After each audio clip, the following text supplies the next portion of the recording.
Friends, ప్రముఖ YouTuber Vaishnavi చనిపోవడానికి కారణం తను కట్టుకున్న భర్తే. కడుపులో 5 నెలల పిండం ఉందని కూడా చూడకుండా అతి దారుణంగా, కిరాతకంగా చంపేశాడు. అయితే వద్దు, నా బిడ్డను వదిలేసేయి, నా బిడ్డను నువ్వు చంపకు అని ప్రాధేయపడ్డా కూడా దుర్మార్గుడు వినలేదు.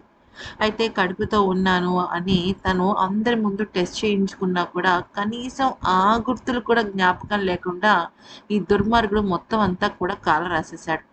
అయితే విషయంలోకి వచ్చినట్టయితే ఇక్కడ మనం ఒక విషయాన్ని గమనించాలి.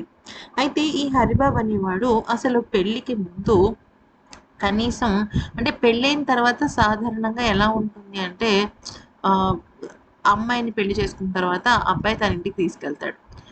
ఓకే. లేదంటే వేరే కాపురం పెడతాడు. కానీ వీడేం చేశాడంటే ఈ హరిబాబు అనేవాడు, నా దగ్గర నుంచి నా అమ్మ తరఫు వాళ్ళు డబ్బులు తీసేసుకున్నారు. 20,00,000 వరకు తీసుకొని నన్ను మోసం చేశారు. నేనింక వాళ్ళ మొహం చూడను. నేను ఇంక చావైనా బ్రతికైనా మీతోనే ఉంటాను. మీరే నా కుటుంబం అని చెప్పంగానే ఇంక వాళ్ళే చూసుకున్నారు. ప్రేమగా చూసుకున్నారు. కానీ గత 2, 3 నెలలుగా ఈ హరిబాబు తల్లి ఉంది చూసారా? లక్ష్మి అనే ఈమె విపరీతంగా రెచ్చగొట్టడం జరిగిందనమాట. ఎవరిని? హరిబాబుని.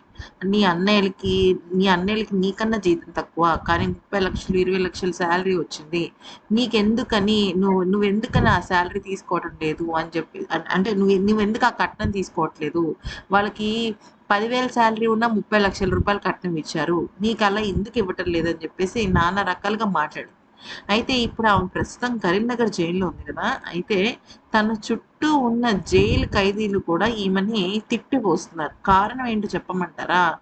ఇంత దారుణమైన కూని చేసి, అంటే తన కొడుకుని రెచ్చగొట్టి, తన కోడల్ని, పైగా గర్భవతి అయిన కోడల్ని చంపిన ఏకైక మనిషి ఆ జైల్‌లో ఈమె.